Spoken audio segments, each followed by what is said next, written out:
Welcome to another episode of College Town Talk. I'm Jonathan Frank. And I'm Shan Stout. Shan, I'm very excited about our guest on the show today. We're talking with Dr. Barbara Reynolds, the former dean of the Whitson-Hester School of Nursing at Tennessee Tech.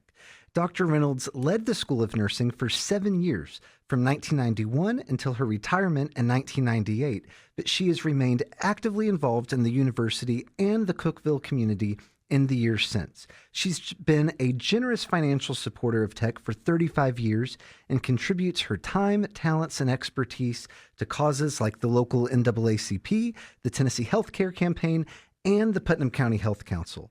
Something else our listeners should know about Dr. Reynolds, and I have her permission to tell you this, she is 95 years young. So we're going to ask her all about her tips on leading a long, healthy, and happy life, because that's something she understands well. Jonathan, I'm very excited about today's guest too, but you remember what you promised not to do in this interview, right? Yes, I know. I'm not going to use this interview to ask all of my personal medical questions, but I'm telling you, Shan, there's something going on with my left elbow.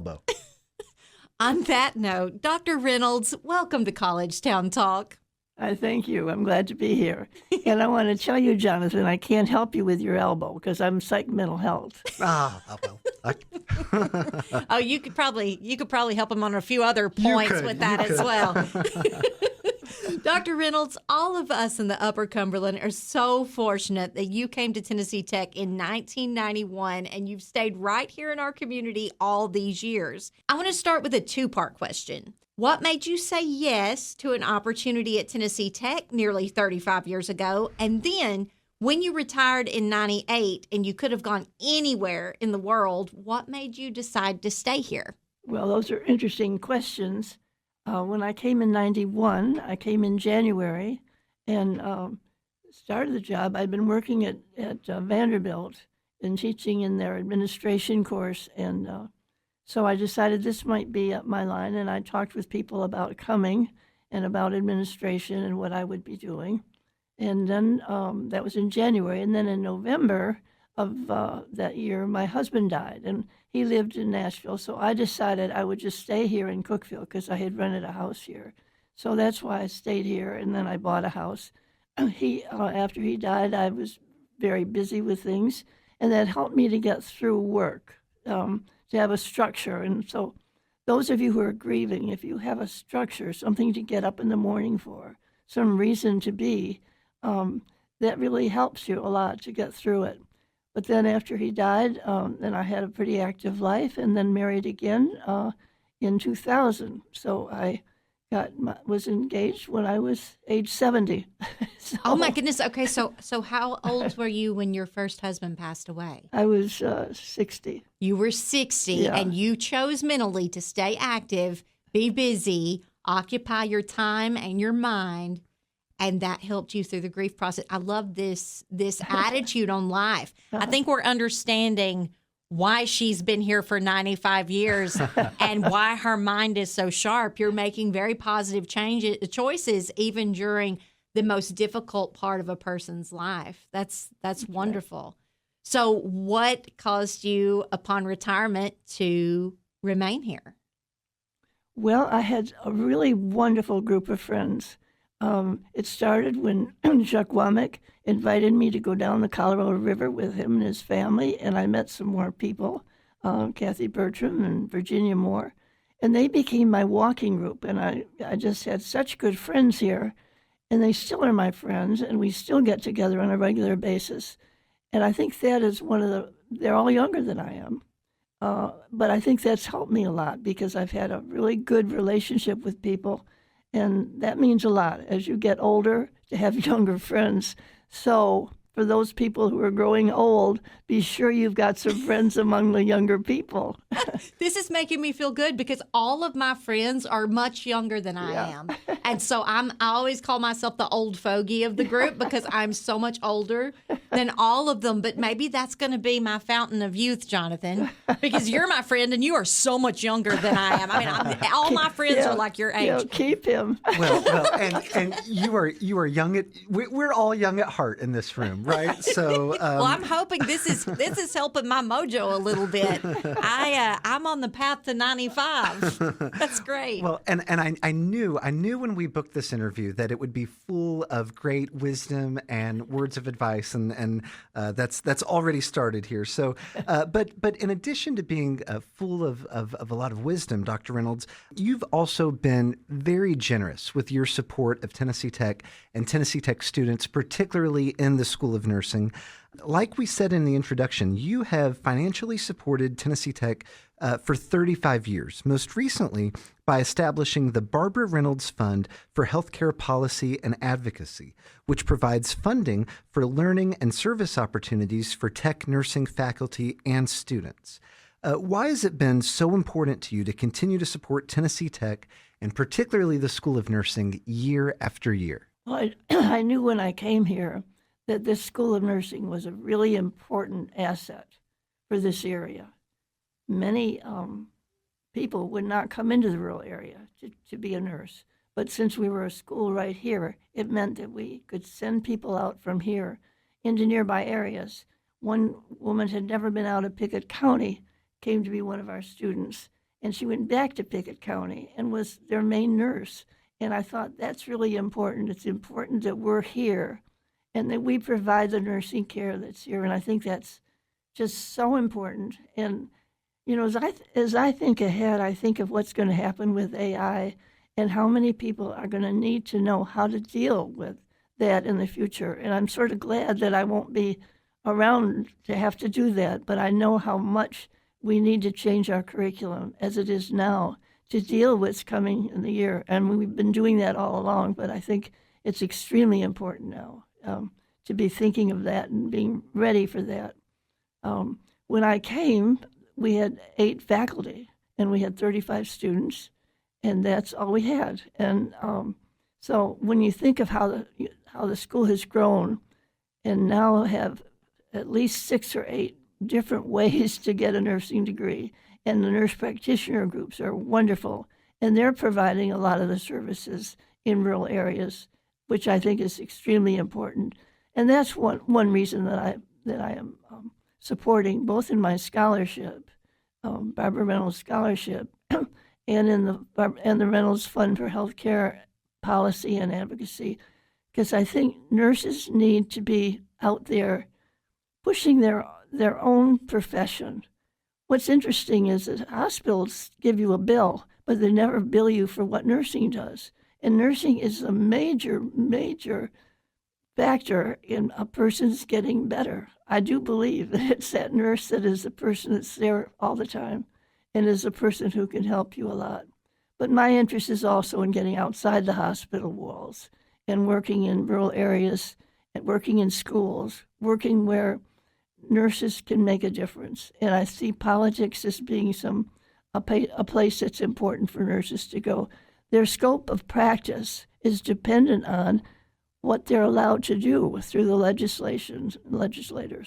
And so I think it's important that we know legislators and we talk with them and they know what we do. So I think that's what I'm particularly interested in, is moving money into that area so that faculty and students get involved with power politics in order to help themselves and their patients. And they're the advocates for their patients. So that's what's important to me. Well, she is wildly passionate. I love the fact that you want to give a stronger voice for advocacy for these nurses. It is very important that they can stand up and speak to the end result in legislature for their profession. Yeah, and you know, we get just kind of a 30,000-foot view of this in the communications and marketing office at Tech, and we see the way that that the School of Nursing is so successful right now, and that your fund is helping create opportunities for faculty and students. We did, as you know, a story on the faculty members who won that award from the Tennessee Public Health Association, and they credit you and your fund for helping make that possible for them. I mean, this is the seeds you planted are now being harvested in the School of Nursing. They've had year after year, I think about a 97% average pass rate on the NCLEX. There was their online MSN Family Nurse Practitioner program just won recognition for being the best in the state of Tennessee. So much success happening that you helped make possible all those years ago, and still today through your giving and your support of the School of Nursing. Well, thank you. But I was the second dean, and Becky Talbert and some others were the ones that really got the school started against all odds. And I think that they really worked to do a lot and get a curriculum going. And so I came in on their shoulders, and I think that I was able to accomplish a few things. That one was to get more scholarships made available, and to set up the computer lab, which we hadn't had before. So those were two things that I put in the early years. But I really see so much going on there now. I can't keep up with it all. There's so much. I don't know if anybody could keep up with it. I think that her mind is sharp enough to be able to keep up. I mean, mind and body, you are the fountain of youth.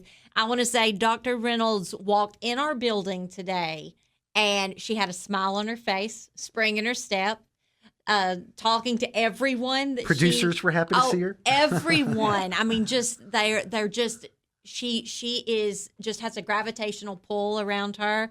And this is a woman that you want to know. This is a woman you want to not only glean wisdom from, but I mean, you can already see. I think I've learned so much. My question coming up is talking about maybe some tips of your secret for Tennessee Tech students who may be listening. What are some life lessons and how you've stayed active and healthy and living a life with purpose and vitality and independence. But let's just look at the past 20 minutes in the time that she spent in this building. Dr. Reynolds, you have smiled from the second you walked in this building until you sat in our chair. You have talked intelligently and thoughtfully. You have given credit to your peers and people who came before you. I think this is an attitude power. I think that your attitude is the driving force behind your mental and physical health.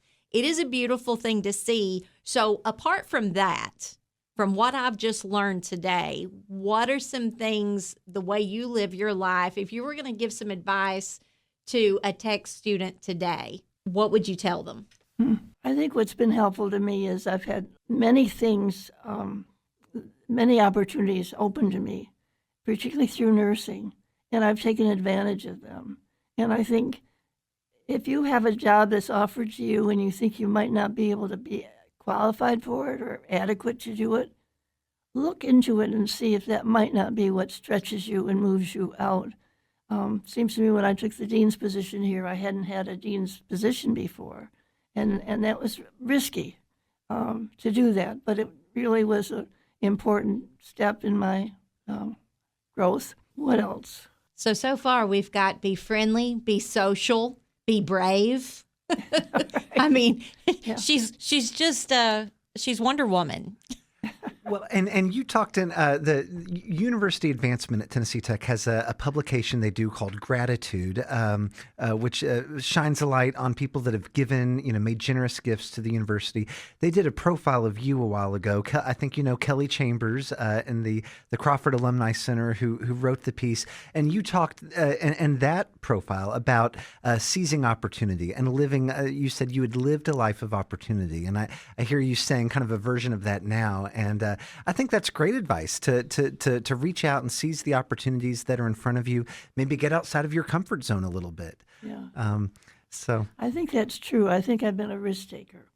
I've skied all my life. I've taught skiing. I've skied Europe and Colorado.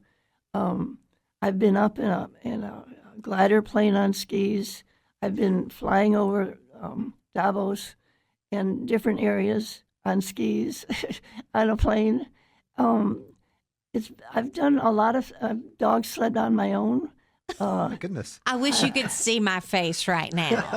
I've been involved in so many things. I went to Cuba, rode in one of those Edsel cars with a chauffeur with a top down, and I've just done a lot of things. And I've also worked in Liberia, went to a leper colony, and have been in a lot of places which have given me a lot more information about life and about what people are doing in different places, and how important it is to move out of your comfort zone, push out of your comfort zone.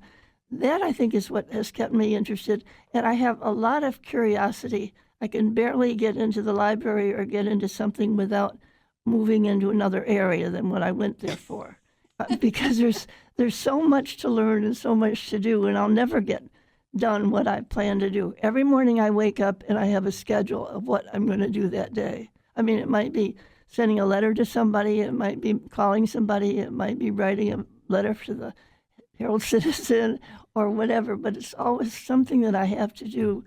So that structures me, and I'm busy all the time, and that's what keeps me going. Well, and something that I know keeps you busy, one of those things is being a patron and generous supporter of the Bryan Symphony Orchestra, and that is where we met for the first time Right. at a social for the BSO, as we call it. And I think somewhere between the hors d'oeuvres and the dessert bar, I knew that we had to invite Dr. Reynolds to be a guest on the show. So tell us about your support for the symphony, because you've been, like we say, a patron and a ticket holder for many years. Why has that been important to you? Oh, we knew Al. We knew we wanted to do it. My husband and I do support it and sponsor every year. Sponsor one of the programs. We enjoy the people, enjoy the music. It's a wonderful outing, and the program starts at 3, and we're always there at 2 to listen to the person who's going to discuss what the program is about and about the different people who have written the music. So that's a good learning experience for us, and we enjoy that a lot. Now, Dr. Reynolds, I'm going to take a little turn, and we're going to go into a different subject. We're well into flu season now, and it brings to mind the topic of vaccines, which can be a bit of a loaded topic in some circles these days, but I understand it's something you feel passionately about. In fact, you were working as a nurse when some of the vaccines we rely upon today first became available, and you saw the way that they help save lives. What would you want our listeners to know about this issue? If you've never seen a child sick with measles or mumps, or somebody in a lung with polio, you don't know how important it is that vaccines were developed. When I was first giving the polio vaccine, it was using the Salk vaccine, which was by injection. It took a couple of years before Sabin came out with the sugar cube, and it made a huge difference in a child's receptivity to taking a little bit of sugar. Let's medicine go down. That's where that comes from in the music. But I think that made a huge difference. And then they closed that hospital. The hospital I worked in was called a communicable disease hospital in Syracuse, New York. And they closed it because they didn't need it anymore after the vaccines. Wow. It was full the whole time. It was full with sick kids, scarlet fever that was complicated, polio, people in iron lungs, people that were learning rehab and all. But we're out of that now because we've got vaccines. And don't let anybody tell you that vaccines do not make a huge difference. Look up information about it if you're in question. Get a good resource person or a doctor that you trust or a nurse that you trust, and talk to them about vaccines. If somebody tells you it's going to cause autism or something, that's crazy. That's craziness. It's not been proven. There's no evidence to that fact. It might occur at the same time, but it's not cause and effect. So I really do believe you need to get good information if you have some questions about vaccines. And by all means, take advantage of them when they're around. And certainly now during flu season, and COVID is spreading again. And there are other diseases that we're hearing about that we need to be on top of. So I do suggest that you talk to your patients and you who are nurses about getting their vaccines and not put it off. Take advantage of what's available today. Well, I think that's good advice. And just briefly, in the short time we have left, we like to end each interview with the same question. What is one way that Tennessee Tech has impacted your life? Well, I think that the School of Nursing and the faculty have been really great and I respect their competence in what they're doing. I think that they've been doing a lot to make the campus look beautiful. There are all sorts of activities, and I've written in my book, December 2nd is the date that they're having the lights go on, the Christmas lights, and that's an exciting time here. And so we're in a community where the university is giving us a lot. And at homecoming, I had a chance to take a picture with Butch Wilmore and talk with him and be with him and his wife, and that was exciting. So a lot of advantages come from being a part of the university, and we do take part in the activities that are for retired faculty, and I do appreciate that. Yeah, well, and I think you are a big reason that what you say is true about Tennessee Tech and all that it offers. It's because of people like you. Dr. Reynolds, thank you so much for being our guest today on College Town Talk. Thank you. I was glad to be here. And for our listeners, if you're enjoying our show and hearing from incredible former Tennessee Tech faculty leaders like Dr. Barbara Reynolds, would you do us a favor and leave a 5-star review on Apple, Spotify, or wherever you get this podcast? It all helps to spread the word about the great things happening right here in Cookeville. We'll meet you back here again next week for more conversations with the people who make Cookeville Tennessee's college town.